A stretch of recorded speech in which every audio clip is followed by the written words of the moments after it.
The DJ Roundtable Show is live. It's the DJ Roundtable Show. Tell another DJ about the show. Please subscribe.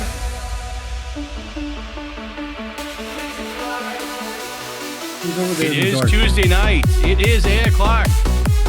You know where your DJ's at. I know where I'm at. I'm here with you.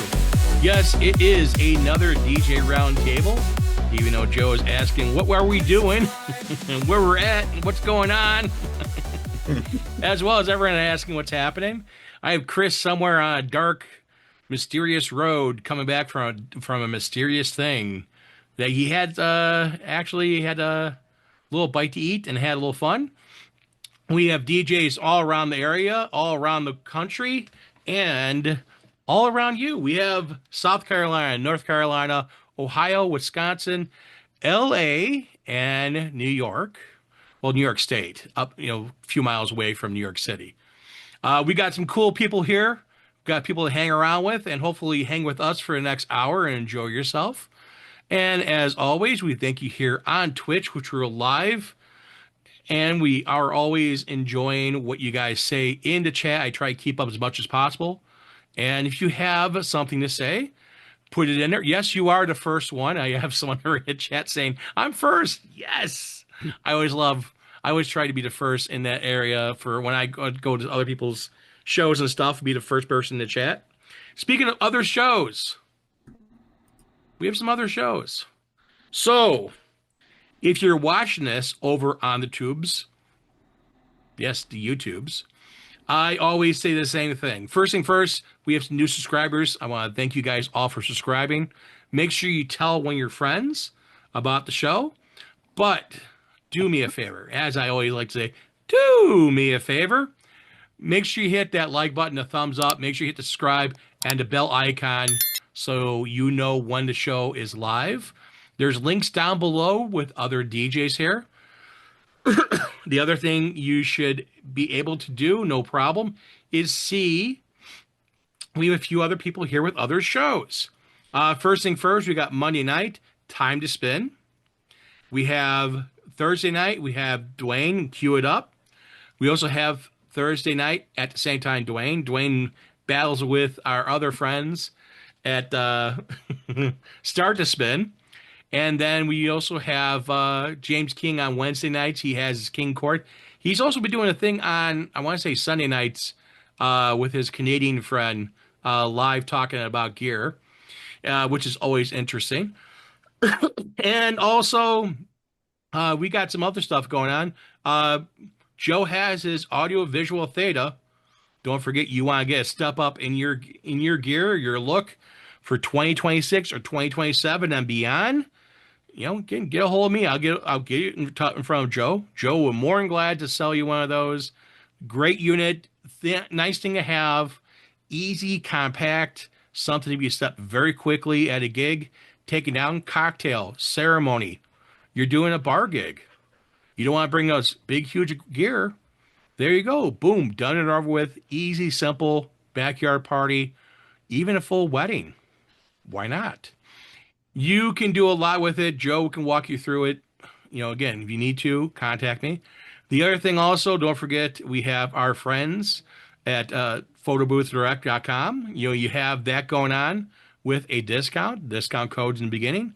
If you need a discount code, ask me. I'll give it to you.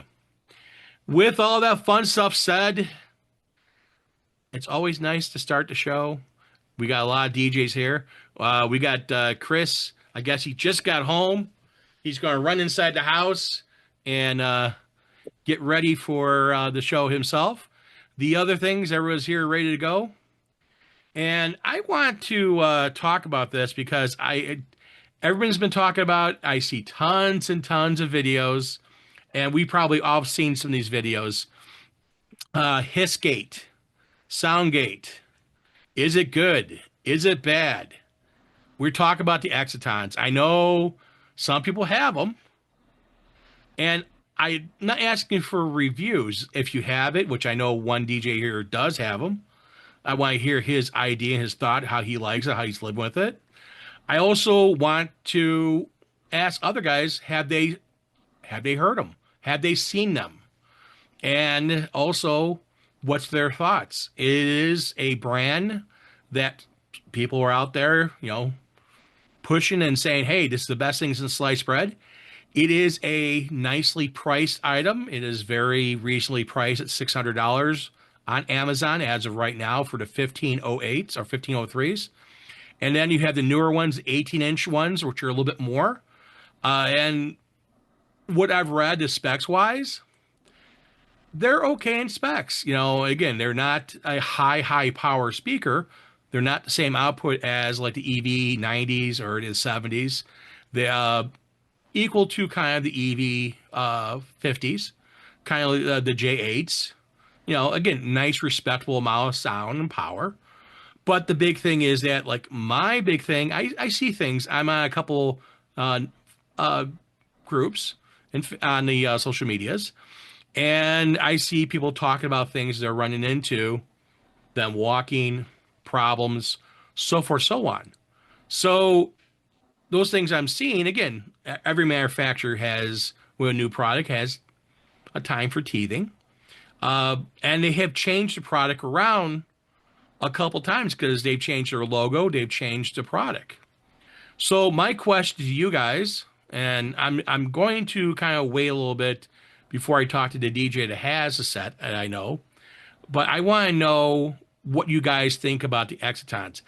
Have you seen them? Have you thought about them? Have you looked at them? Have you heard about them? Because again, it's all over social media. There's tons of videos. James King's done tons of videos on it. All these other guys are running and talking about it. And I'm like, well, let's see what people are thinking. And what are you seeing on social media? Because there's some things I see on social media about it. Again, if you want to spend the money for it, it's your money. I'm not going to tell you how to spend your money. Would I spend my dollars for it? No. And it's because of the fact that three things. They keep changing it around. No service network. And I'm seeing people having problems with them. And again, that's the three things I look at. Is there be a problem with a product? Why they keep changing it? And without a service network, something goes wrong. They're not expensive. You can always replace it. But you get one now, and then 6 months from now, a year from now, something happens. You get a new one. It may be slightly different and sound different. It's not consistency. And that's the things you got to kind of look at. Do you buy two or do you buy four? Those are the things you have to ask yourself. Again, it's your money. You spend the way you want to spend it.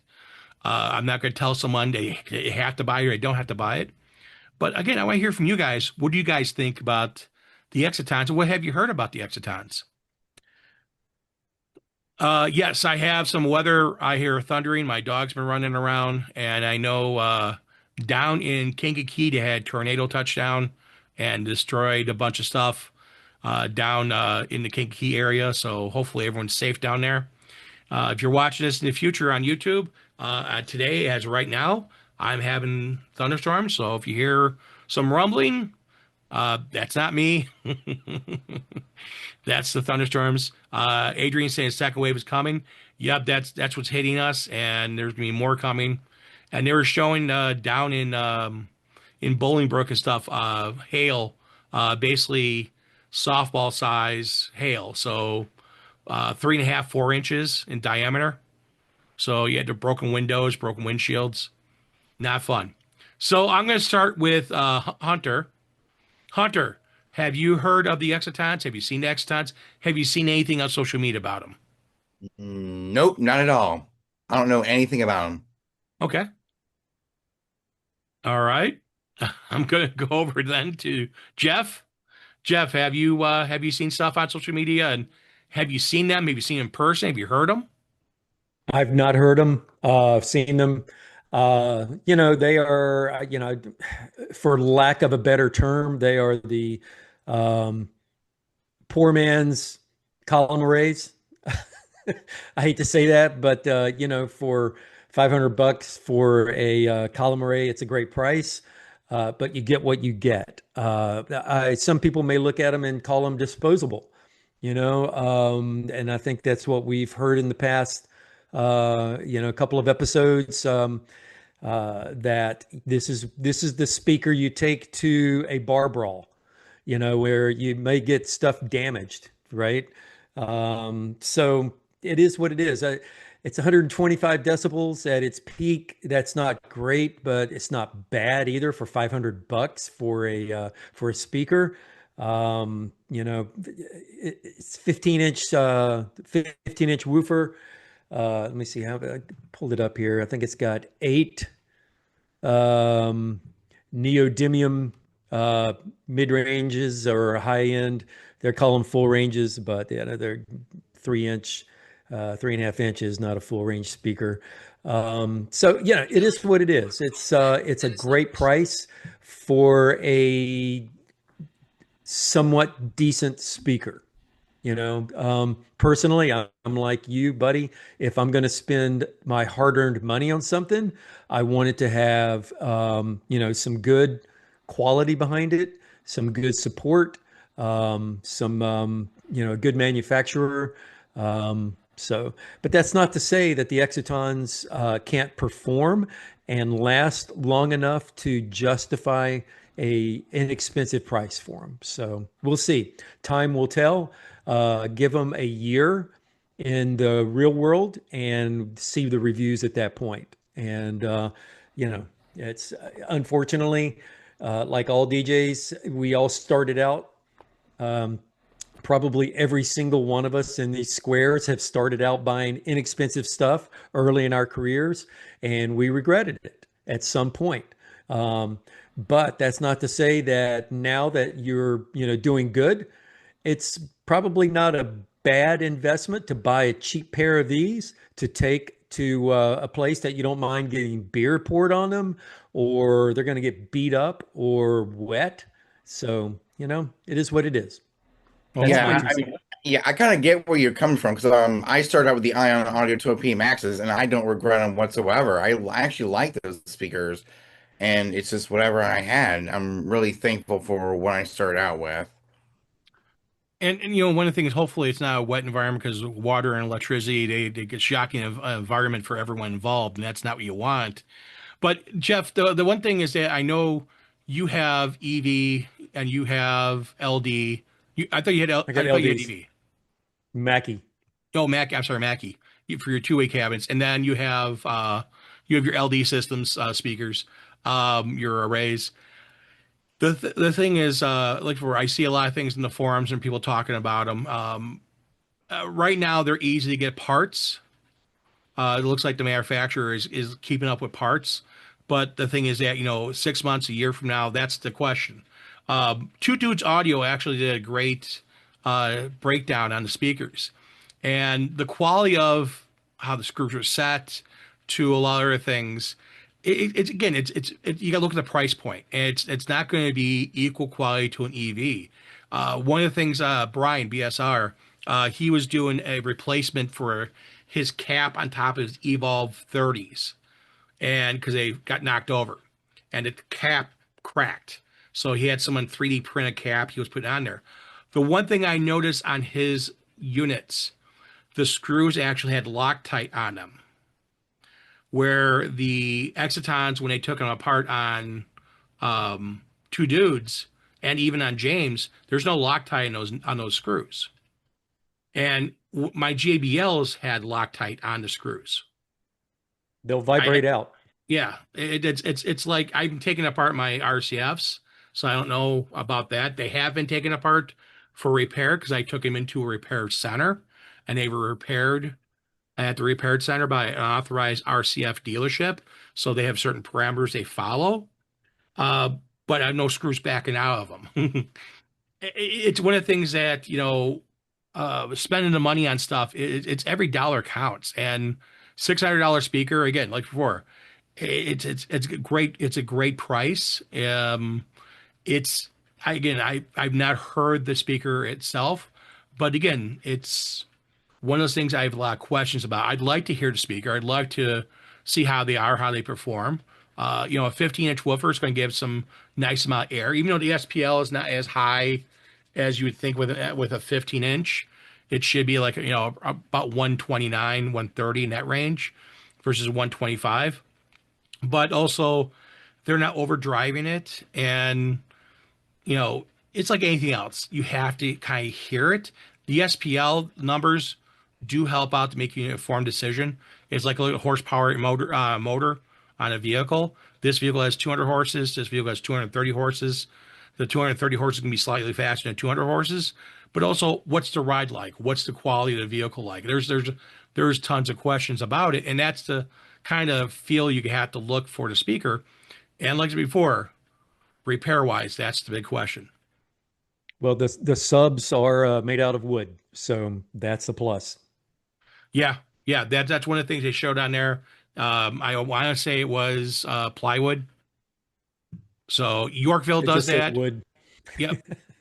Uh, Yorkville does that. Few other manufacturers do that. They make their subs out of plywood. Um, my DBs ES1002s, the base units are wood. The RCFs are poly, and there's a difference in weight between the two of them because the those wood bases, that's heavy. That's pretty heavy. So I'm going to go over to Dwayne. Dwayne, I'm sure you've heard about him. I don't know if you actually heard them in person, but Exatons, the 1503s, 1803s. What's your take about them? I know I was interested in them when I first heard about them, but after listening to everyone talk about them, the thing that scared me was the fact that they said it was a good speaker, it had a lot of bottom, and all the pizzazz, but then they always ended it with saying that this is a great speaker at this price point. And so that's what kind of like made me start to really look at them differently, because I heard that comment too many times. Because it's one thing to be a great speaker, but it's another thing to be a great speaker at a cheap price point. So and then I did some research and looked at how those speakers stack up with my Harbingers that I already have, and basically they said that it had more bass and everything. My Harbingers sounded cleaner, and if I was just to add one of my subs, it was like there's still my Harbingers would outperform the Exatons. So since I already have a column array speaker in that price point, I was like, there's no reason for me to go out and buy something that's similar. I'd rather go and spend money to upgrade and do something different. So that's where I'm at with that. That's a hard determination because the Harbinger you got was a 10-inch woofer, I believe, 8-inch or 10-inch woofer, and then the other one's a 15. So if you had two 10-inch woofers and you coupled them together, you would get a 3 dB gain, and you'd be kind of equal to a 15. But also you get the gain for the coupling, which you would actually put a little more bass out, and you would actually have a nice uplift on that. So if you did your column and you got another 10-inch woofer, put next to the one column, got your other column, put in our 10-inch woofer, you would put out probably a little bit more sound than the Exatons. Again, I had to look at the specs are on your Harbinger speakers. I want to say they're like 122. Somewhere in there, Yeah, like 121, 122, 23, or Yeah, something if like you that. put another subwoofer on there and you couple, you get a 3 dB gain. So you do 122, you're at 125. So you're equal SPL then, which you would have a nice sound to it and give you a bump in the lower end. But again, how the highs and mids are, that's one of the things you got to look at is how the quality is. I'm actually going to go to the person who I know has a set of them and actually has so many boxes of new equipment that buried his convertible. Yeah. Now, All right. you've had it for now, what, 2 months now, the Exatons? Going on 3 months. Yeah. Okay. Going on So 3 months. Yeah. you got them. Yep. You get the current generation or you got the last generation? My black ones are the second generation. And everybody's like, they're changing this. They're not changing much of anything. They really haven't changed anything. The only thing they did was take away that bright orange or red back and put a backing on it, like the electronics panel, to match the color of the cabinet. Why they did that in the first place, no blank clue. Okay, but whatever. It's the back of the speaker. Does it really beep matter? Probably not. Okay, but let's get beyond that one aesthetic of it all. Dwayne, you made a great point. Everybody's saying they're great speakers for the price point. I'm going to take that for the price point away. They're great speakers, hands down. This BS Hissgate that everybody is talking about, I will put money on each one of these people that are complaining about the hiss. When they plug in their soundboards, they have their soundboard dialed incorrectly. Hands down. And this is coming from a former professional sound engineer. Because it's just like that idiot guitar player who has distortion pedals. His volume might be off, but he stomped on one. You're getting this wicked hiss coming through his amp. So I wanted, Friday night when I busted the 1503 whites out, I wanted to test it. So I unplugged everything except just the power cable, and there was no hiss. There's nothing. And so that right there is telling me when people are plugging into them, their boards are not dialed correctly. They're pushing too hot out of their soundboard and not letting the speaker do the work it's supposed to be doing. So they're pushing too much gain into that speaker. Chris, Well, Chris? You're muted, Chris.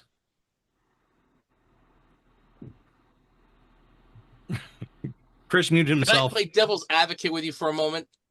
I think Yeah. we're not just missing, just the audio levels on their mixer board. How about power requirements? Do they actually giving it clean power?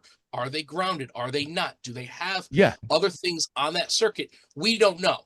And obviously, we may not even know where that hiss is coming from. And if they haven't diagnosed it and figured it out, where they have a clean power, nothing else on it, it could be coming from anywhere. So do we know their professionalism and degree of knowledge in electronics, electrical, and sound? Probably not. So here, and you made the other point I was going to pull out. We don't know what your power is coming from, if it's dirty or clean coming from your crib, or where you're plugged into.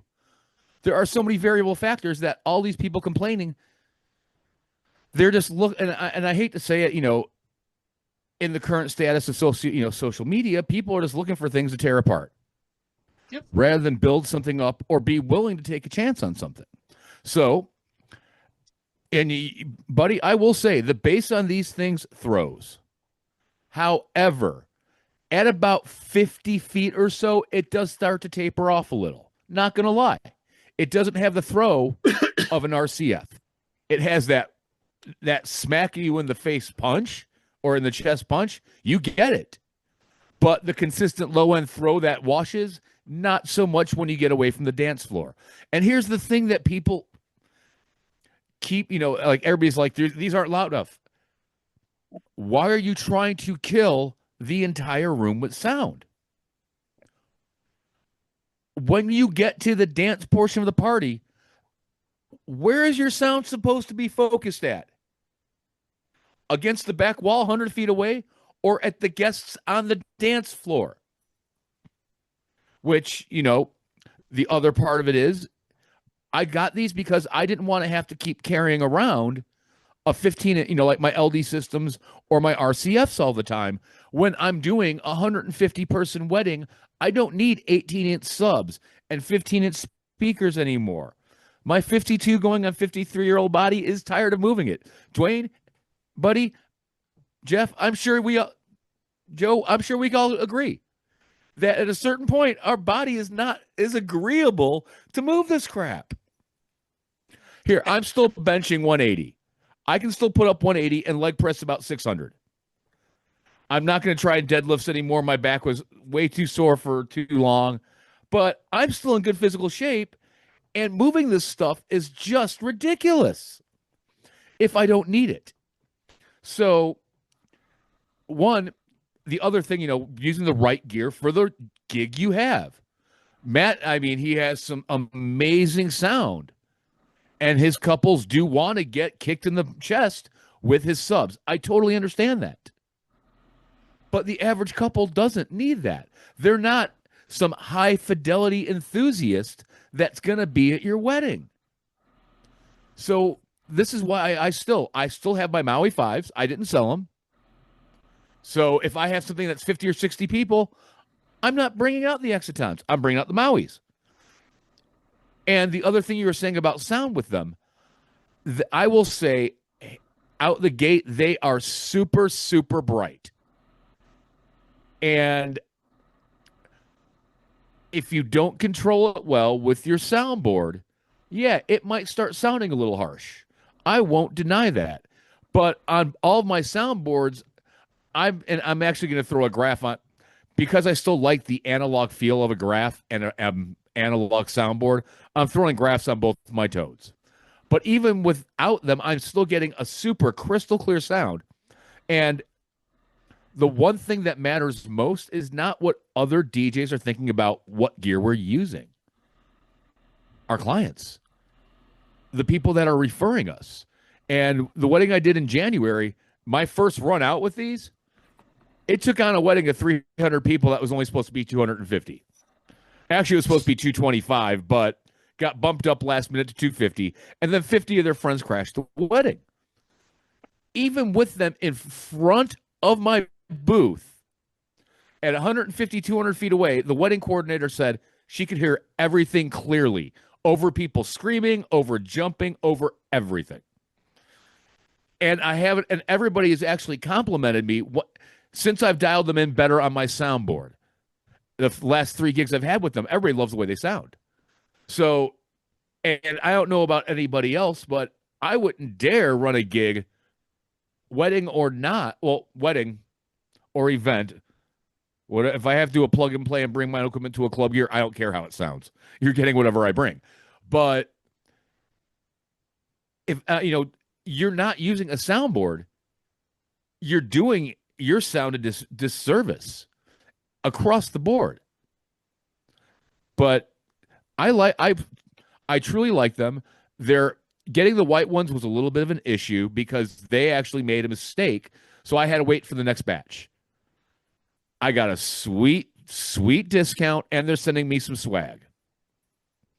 But they also did ask me to put up a review, and this is where I'm going to maybe tap into them and see what I can get out of them, like Matt gets out of other companies. Because why not? That's how I got. As an absolute joke, I used to comment on Phoenix Pros, I'll take some free gear. Well, they messaged me and said, what do you want? Review our gear. Endorse it. Okay, cool. And have I outgrown them? Maybe, maybe not. I don't know. Their new PT1 or whatever it is supposed to be phenomenal, and I have to get a new mic for my Toad, so that's what's going in it. But yeah, I'm pretty impressed overall. The build quality is rock solid. Nothing has come loose yet, and I've been pushing them. I'm pushing these all the way until I get them to Reddit to see how loud I can get them, and I will back off accordingly. But they're taking all the abuse I've given them, the black ones, in the first 2.5, 3 months I've had them. I'm impressed. Will they hold up? I'm actually probably going to do a review 6 months or a year in after I've had them. Just be like, there's what they sound like. Have they blown or anything like that? And like what you were saying with parts, yeah, I don't know how great their part department would be there, but all of the messages I've had with them, I've gotten 24-hour response time at worst case scenario. And again, you made the best point. Are they disposable? Probably. If you really blow everything up in it, it was 500 and some change. Big deal. If you're charging accordingly, they're disposable speakers once a year. Because what? The average life of something like an RCF, 5 years, 6 years before you're really thinking about getting something new? Give or take? Oh, Joe's saying okay. 9 years. But you get my drift.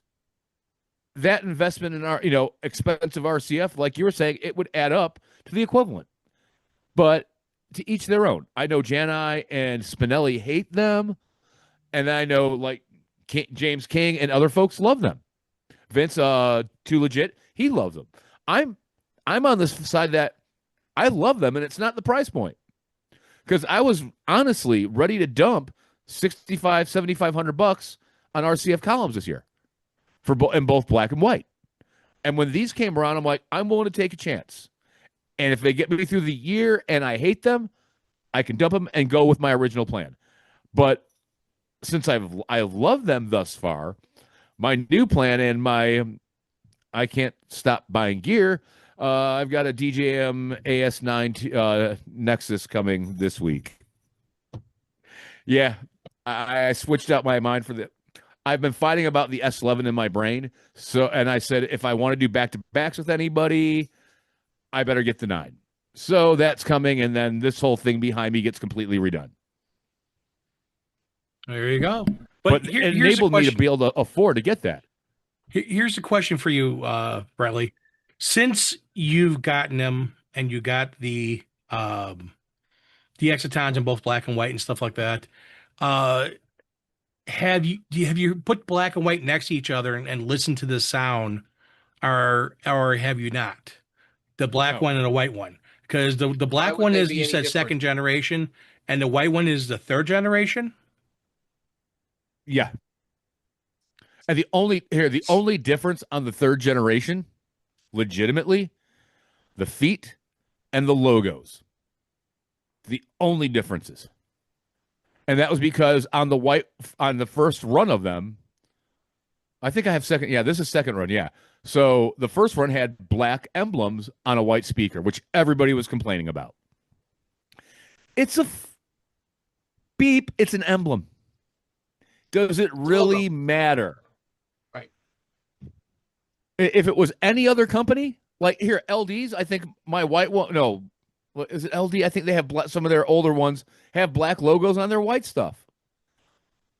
I mean, again, people are just looking for some reason to nitpick. But it does have the new feet on there that don't slide. And the series that I have of them, yeah, the feet slide. But most of the venues I'm at, I'm in a spot with carpet or something, they don't slide on carpet. You're fine. That's one of the things I saw people complain about them sliding. I've also seen people in a couple groups talk about drivers going bad on them. And I'm like, okay, that shouldn't happen, but it can happen. I don't care what brand of speaker it is. Manufacturers have run into problems, and it happens from time to time. And all you gotta do is say, okay, how fast can I get either replacement parts, or what's the warranty cover? What does the warranty do? And that's one of the things you have to kind of figure in your mind. Something happens, and you said they get you back within 24 hours, which is very important. Yeah. That is a huge thing, that they're supporting what's transpiring, and you need to be able to, when something goes wrong, have some kind of recourse, have some kind of service repair, either yourself or take it in someplace. And I would rather take it in someplace, let them deal with it, and order what parts, than just firing our parts can at something. And in underneath warranty, It shouldn't cost me a dime for any replacements. Again, it's like anything else. A year from now, 6 months from now, we will see. Because I know Too Legit, he loves his. And again, what Nick Spinelli or Jason Jani, everybody's got their opinion. I'm not saying it. I'm telling you what I would do, but I know you have them. And do I think that you should buy them? It's entirely up to you. I know you have a problem. I was willing to take a chance. I was willing to take a chance. And I just know like you when I have a started problem using buying gear. Pro. Oh, yeah. You have a problem buying gear. We got to get an intervention for you for that. It's like, yeah, I know you're gonna get a tattoo on your arm like I seen that meme. You're gonna get that. I did sell my DDJ 1000. I sold it. That's gone. I sold a bunch of lighting fixtures. I mean, I've definitely dumped like $3 or $4 grand worth of gear this year in the last 6 months to kind of make way for some of this crap. But the last thing I'm getting this year is my Toad in black. So because I actually had. And I was on the fence about it until this wedding expo I did over the weekend. And Maybe it's the current trend, but I've been getting asked to use a lot of my black setups lately, more so than white. And a couple of the couples I'd spoken with Sunday, they're like, "Do you have this TV booth in black?" And I'm like, "Just so happens I ordered it recently." So that got me a couple extra sales at the wedding expo I was at this weekend. But that's all I'm doing. And then I'm stopping for the year. I'm going to put some money into my Jeep and into my Saab and have some fun tooling around in those this summer. And that's, it's buying gear is important. This is why I want to talk about this, because I don't want hype. I don't want, you gotta buy this, you gotta buy. I don't want no one force anyone to buy anything. What I buy, what I think works really well, is maybe different than what someone else thinks. And right, wrong, whatever. Hey, fine, great. If Hunter wants to go buy a set, or Jeff, or Dwayne, or Chris, or Joe, or whoever, that's entirely up to them. I'm not going to say, oh, you have to go buy one. Matt had a set. He tried it out. He wasn't a fan for them. And again, I wish he was here. We would get his honest review of throwing him underneath the bus. But again, I want to have a good conversation for the second time. So my take on the Exaton, I look at them as how they have the TVs and they have the disposable ones, the consumer. Would I buy a pair? Maybe for a club, because I wouldn't want to be taking my speakers in and out of there. So if I had a residency somewhere, I'd say, you know what? Why not buy a pair? Leave them there. Would I buy them basically maybe to rent them out with my AVT? Drop them off, rent it, come back the next day, pick them up. But what I've heard is they're really heavy, the base cabinet. Not sure of the design, because are they front loaded, or do they have some type of baffling or anything? Because again, when you look at base cabinets, you're paying more money for the cabinet than you are for the speaker. So we can go back to the bass reflex speakers, where you have W bands, where you have all these channels where it's basically, by the time it gets from inside to out, it's already traveled 4 to 6 to 8 feet. So that's where you get your bass. For what I've seen, Joe, for what I've seen on the bass unit side of it, on Two Dudes audio, is basically it's a ported subwoofer. So it's a standard ported subwoofer. Bottom. Mm-hmm. Yeah. Ported standard subwoofer. So that's why they're saving so much money. I don't remember if there was baffling inside of any kind, because a lot of times, manufacturers will put in sometimes a little cotton or something like that, or some kind of baffling to help with resonance and with frequencies. But I would have to rewatch the video. I don't remember. So that's something I want to say, yeah, it does or doesn't. Again, I'm going to have to go back and look. So the other thing is, basically, I hear that they have a lot of emphasis on the highs, to a point where you really have to make an adjustment on your EQ and so on and so forth. But that's what they do, is they kind of cheat. They say, okay, these speakers give you 1,500 watts or whatever. But is that true RMS? Probably not. Would you buy some basically for a 4 or 5 year plan? Maybe not. I always look at, when I buy speakers, what is my usage of them? What is my target audience?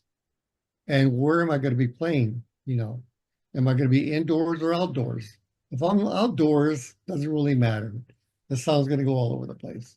However, if it's indoors, it's going to be a little bit more detailed, because now people can hear it more clear because it's bouncing off the walls, so on and so forth. Well, from what I've heard, they're decent speakers. Would I buy some? Yes, but my application would be more like set them up in a club, play, come back, whatever. Backup system. You have to look at a lot of things in the speaker. Again, the wattage is how much it consumes. So it could be a 500 watt amplifier. If it's really well efficient, it could be 250, 300 watts RMS. That's just how much power it's consuming.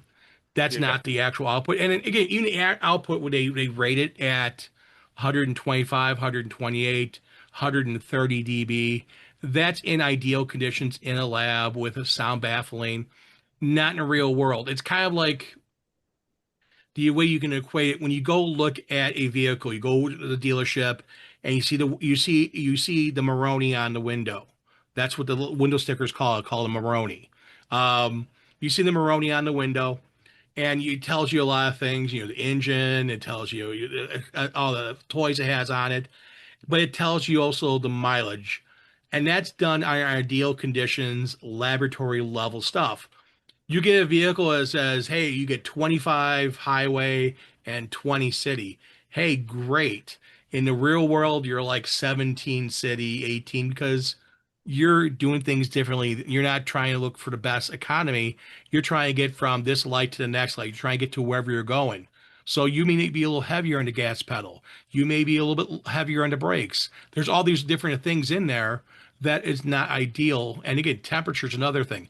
It's not 72 degrees in a lab. It's like right now, it's 50 degrees, 40 degrees here with thunderstorms, or it's 20 degrees below, or it's 85 degrees in high humidity like you have out there in California. So but the other thing, go ahead. It all varies in that area. So the numbers help you understand things. When I see 1500 watts, okay, that's maximum power it will use. It's like, what's my horsepower? What's my horsepower out of the crank? My horsepower of the crank is 125 dB. What's my horsepower to the rear wheels? 105, 110. Okay, I know that at my rear wheels, 105 horsepower, 110 horsepower. That's my SP out the wheels. At the crank, it may be 128 at crank in the motor. And it may get 20 miles to the gallon. It may get 50 miles to the gallon. But the mileage part is just part of the equation, give you an overall sense of what's going on. It could be a 1200 watt amplifier. It could be 2000 watt. It could be 30 watts. That right there just helps you understand how much power you may draw at maximum. And that right there also helps you decide, do I need to put this on its own separate circuit? Hey, this draws 1500 watts. That's standard on a toaster oven draws 1500 watts. So the other thing that I look at when I'm buying speakers is service and reliability. Service. And I'll give you an example. Pioneer, you need stuff fixed from them, take it to a shop, what they call authorized dealer. Yamaha, the same thing. RCF and Denon, you call them, ship it out to them. Within a week, 2 weeks, you got your stuff back. Fast. Yeah. The reliability, the servicing is there. And that's what you're paying for. You're paying for the servicing of this equipment. I hate to say it, Pioneer sucks, even though they have a major they make part of the market. I have to concur with you in every way, shape, and thing you just said, especially with Pioneer. Between the first two Flex 10s I bought, and this was in the first run and the second run, both of them had issues. The Rev 5 was a nightmare. It wasn't until I raised a little bit of a stink at Mobile Entertainment Expo, and a few other DJs were like, hey, wait a minute, I've got the same problem with my Rev 5. And then after I raised a stink with them there, posted about it on my YouTube channel, which got noticed by them, and I got an email from them, and I'm like, this is what's going on with it. This is the spec of the computer I'm using. This shouldn't be happening if this is your new, flagship, like, what do you call it, battle style deck. Yeah. And then, even to get the CDJ from Legends fixed, it was drop it up, call it in to the repair company because it was out of warranty time already. Get a number to bring it down there, take it in. $75 bench fee. So even if they don't fix it, they're charging you $75 if it can be fixed or not. Then to get parts for the thing, It was 9 weeks to get a CDJ back and to get a Flex 10 back. Friendly, I bought an SZ, brand new in the box, close to $1,800. It went out on me 2 weeks later. I could not get them to own up to repair it. I had to take it to a third-party dealer to fix it. Well, I've never had a single issue with any of my Pioneer decks, not one. It's been very reliable for me. Knock on wood. You've been lucky. I've had my CDJs.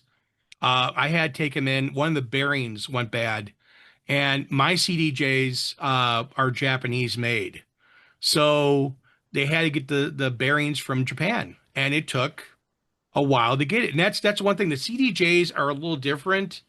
I don't know if all the CDJs are still made in Japan, but again, I remember taking them in, and it took a while to get the parts because they had to get the parts from a warehouse from Pioneer DJ in Japan. Now, again, now the name is Alpha Theta. So Alpha Theta for their because they're separate from Pioneer, they're a separate company.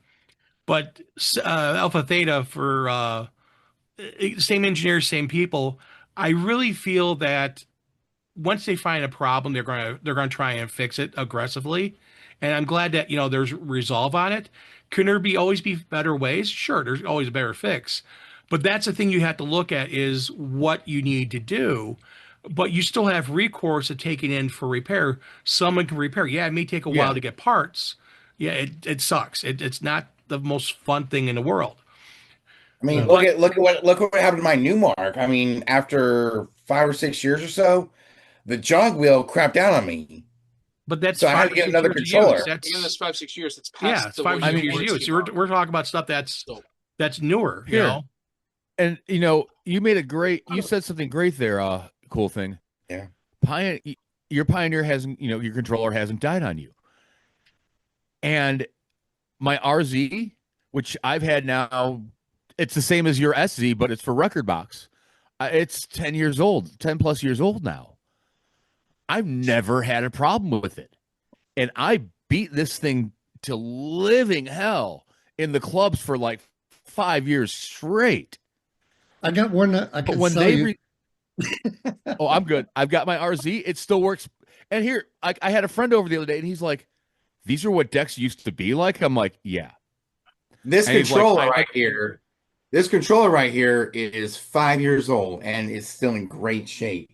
But even with my brand new XDJ-RR, that's still doing great because I just bought it for $1,200, $1,300 on Amazon. But you take that, yes, if you take care of your gear and you're not going to damage it, and be rough on it, you're going to put it in a case, you're going to protect it, and you're going to baby it after, during, before every gig. It's going to last you, but yeah, if we're using them and there's technical issues, they're going to happen, and they can happen. I mean, I'm not going to lie that ever since the DDJ 1000 came out and Pioneer saw their new window of entry-level to mid-range controllers and you can tell that's what their focus is, all their stuff has gone severely. It all just feels like a toy now. Yeah. Right. The Flex 10 is their... They're a hardware manufacturer. They're there to put out models every year, every 2 years to sell you items. What is Apple?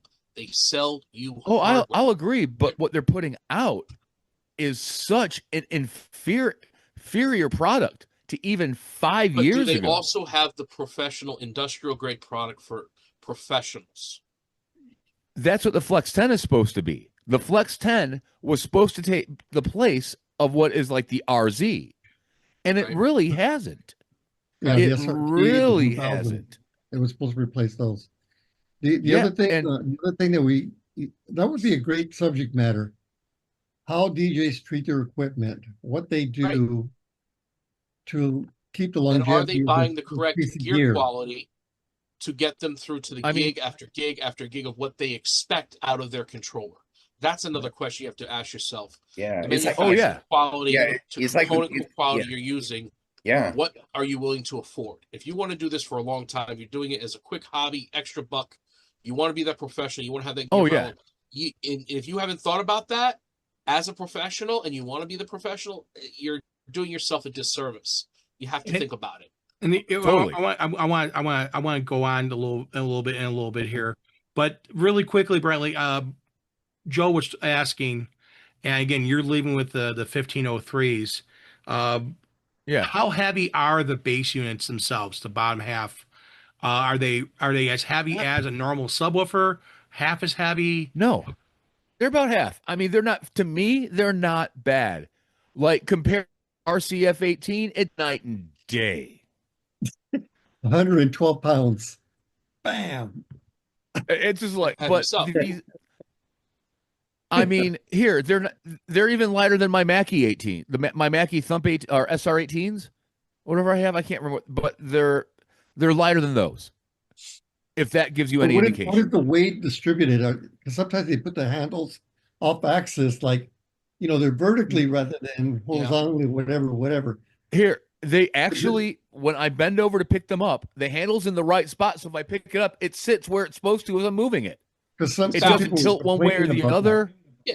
The weight distribution is it fine. It makes a difference when you're loading and unloading, but to straight carrying it on a cart on the weight, is it going to be super heavy or not? Weight distribution, where the handles are, matters. Okay. No, so the weight is there. Easy. It's not originally crazy heavy, which is good. A couple things I want to get through here real quickly before we go to Chris. Adrian was saying I've only heard about them. I have not personally heard them. I think that they are okay. However, us DJs are able to compensate for its shortcomings.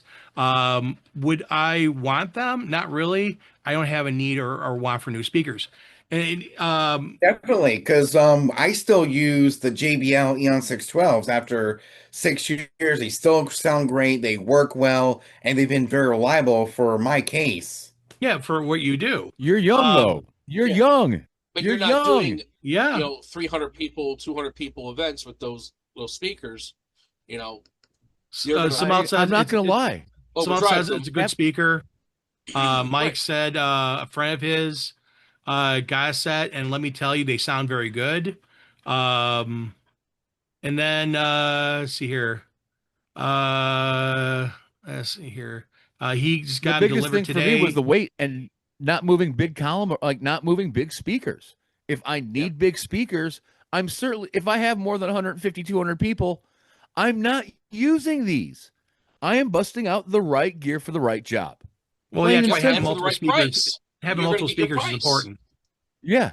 Having more than one set is important to have, because you can't do everything with one set of speakers.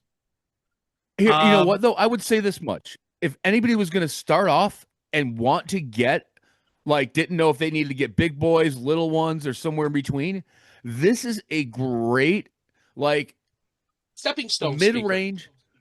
It's a multi-purpose speaker that doesn't have to be super loud and can push volume when you need it. So if somebody's looking for something that's versatile, and I don't think anybody's ever mentioned that about these, they're fairly versatile up to a certain head count. It's a great entry. It's a great product for somebody who's not sure what to do. And that's this is the thing I'm trying to say. Hey, is this a good speaker? Is this worth the money? Again, you have a set. Adrian said he could swear that he saw Rick Webb in a video bashing the heck out of entry-level speakers. Yep. Again, entry-level speakers, they are what they are. Again, people like Hunter, like Cool Thing. He has entry-level speakers. He has Eons. He has the other ones. They're basic entry-level speakers. Can Hunter get better speakers? Sure. Will he get better speakers? I don't know. Especially for the garage setup. I might think about getting a pair of the Exatons for the garage setup, because we're going to build a DJ stage and I'm going to be more higher up. It should. Well, and you don't want the speakers on the stage. You want the speakers on the ground. You never want to raise speakers onto a stage. Subwoofers. You want them on the ground because you want bass to roll. Only time you do that, unless you're trying to throw bass like the middle of a stadium. That's where you start flying subs. It gets into the whole entire stuff. You start EQing, DSPing. It gets into a whole slot there with subs. But subs, you basically want them as much as possible on the ground. let's see here. Matt B loves his Phoenix Pro. Arsmel said Phoenix Pro is awesome. And again, would I get Phoenix Pro microphone? No, I like my Sennheiser, I love my Audio Technica, but again, it's your money. You have to decide what to invest in. Brentley has them, likes them. Matt does not like them. So again, you could run the gambit. Don't again listen to people and say, okay, this is what they think about it, and you have to do your homework, look at it, and listen to multiple voices. Not one person is right. Listen to what's out there and see what's going on. And again, that's one of the things that you have to look at: what you're doing, how many events you're doing, what level of sound you want to do. Are you doing karaoke at a bar, or are you doing full on weddings? There's a lot of aspects of that. Now, I want to go to the person who was actually at a nice little get together tonight, had some fun, had a little spot to eat, drove home, was live in the show, driving home. Fun? And yeah, I don't know if I want to call it fun. I wasn't fun. You said you were breakdancing, dude. You were talking before. No, I did not say that. You said you were breakdancing. I was not breakdancing. You probably said you were It wasn't that breakdancing. type of event. It was at a restaurant, brewery. So, but anyways, so coming on the Exaton speakers, I mean, you're gonna invest in something, before you do, and you're gonna be conscientious of your funds and what you want to spend. Maybe try putting a little money aside and seeing if someone will let you rent their speakers and try them out at one of your own events. Before you make those big financial decisions. It may cost you a smidge in the butt, but you will be more happier in making your final decision on what you want to do. If you want to go with, the Exatons, if that's the type of speaker you're looking for, if you want to go with something completely different, you'll utilize and find out what you want and what you need through your own little bit of research. Definitely. Now, have you seen the Exatons? Have you heard the Exatons? Have you seen the stuff on social media about the Exatons? Do you know anything about them? A couple of YouTube videos on the Exatons and people's reviews. I have not physically seen the Exatons. I personally also have not heard them. So you're not going to get much input from me on what do I consider on the speakers. Would I look into adventure in looking and buying them? Possibly, but I'm going to want to, first, listen to them live at an event, or listen to a friend's if they got them, or go to a dealer and listen to them. If there is a dealer, but I don't think they have direct dealers. I think they're direct to vendors. Everything's indirect through so far through Amazon. I'll find someone who's got them, and I'll visit and see if I'll take a listen and see how I can utilize them in any events that I have planned up, before I make an investment. And you want to make an informed decision. You don't want to make a haphazard decision on anything. And especially, again, every dollar counts. Buddy, here, you made a great point there, making a haphazard decision. I already know that I have RCFs and LDs in my garage and my small columns. If anything goes wrong, I've already got gear I can just go swap out. No big deal. For somebody else, however, it could be, career breaking or almost gig ruining at times. So for me to buy these, it wasn't a big deal. I mean, outside of my gear addiction, but there was no loss for somebody else for you. Yeah, but for somebody else, I fully would say make the informed decision. Check them out, and if you like, I know I guess they were at NAMM. Is what I heard. I don't know for sure, but I'm assuming that if they're coming up in this way, they're going to be at the next few conferences, the bigger conferences. So like MEX next year, I wouldn't be surprised if they had a booth there. NAMM again. What's the other one? NBA. What, the NBA? If they have booth, yeah. So having a booth there, because that's their target demo or target sales market, will be us more or less. Yeah. Joe, you had you had a great thing that you wanted to bring up. regarding the message. Oh, so one thing that we have to keep in mind is when we're out there basically playing for the audience, you have prospective clients or people that may want to hire you as a DJ.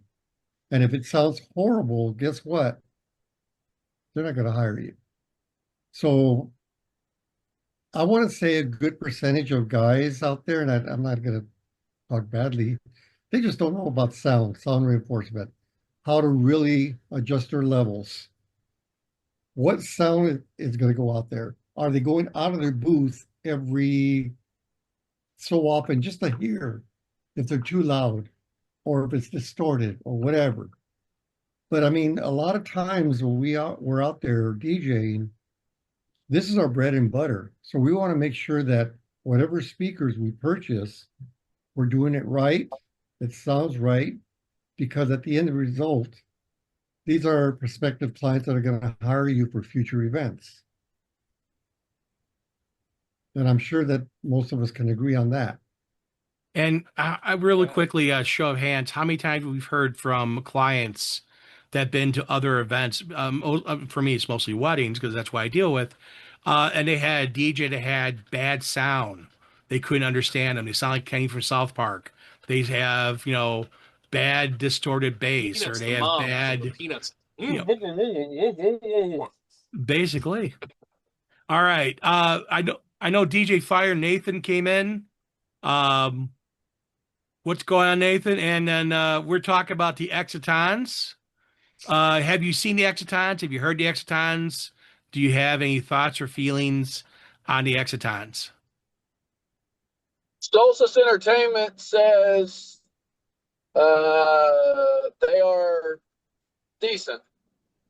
That's all I know. I don't know I've if they heard are. the word poopy Yeah, I don't know what they are. or If explicitives. they look cool. I don't know a whole lot about them. I've been thinking about getting a set to use just for ceremony stuff. I wish they were battery powered, but I guess that's Well, what a power 15-inch station is. woofer that would be kind of overkill for a ceremony. Ceremony, a 10-inch Don't need much woofer, bass. 8-inch woofer, even a 12-inch woofer, you're fine. A 15 or 18 for a ceremony. If it's in the same room you're having a reception, yeah, no problem. You kick the bass down, you're good. But taking it out there for a ceremony, I wouldn't say this is a ceremony friendly unit. And again, I know some guys who just take a 8-inch speaker, throw it on a stick, and they plug a couple Bluetooth microphones into it and call it a day. I think there should be a little more than that into a ceremony, especially actually having at least somewhat of a board and running a little bit more and EQing things and kind of set it Yeah, nicely. you need Joe's Alpha Theta. I have alpha thetas. I have used my alpha thetas. We know you do, but I mean, anyone else doesn't, Well, that's the whole reason why you want to have an external mixer, so you can adjust it. Right. Not plug a microphone directly to your speaker and try to adjust the speaker as loud as you can, and you have an officiant of, hey everybody, how you doing? Welcome to so and so, and you're like, oh. Especially running lapel microphones. I run lapel microphones. One for the officiant, one for the groom. If there's someone doing speeches, you got another microphone on a stand somewhere. I've had a couple times 2 officiants, one doing English, one doing Spanish, and then the groom. So you have to have multiple microphones for an event, and they still had people saying stuff. So having 3 or 4 or 5 microphones, it happens sometimes. You get a live a solstice, or you get someone who is doing music. You have someone there. You got to support that.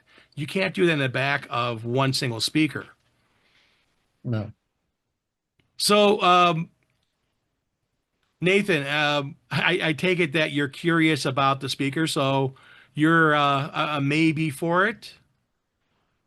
I'm gonna try to get at least one this year, and I've been actually trying to get one since they first released them, but I think there's been several versions of those.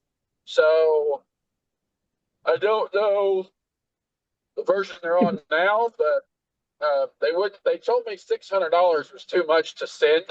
They're like, oh, well, we can't send you that much. I'm like, you've sent me more than that between all the stuff you've sent me, because they have sent me other speakers to do reviews on and stuff, which their battery powered one, their little 8-inch.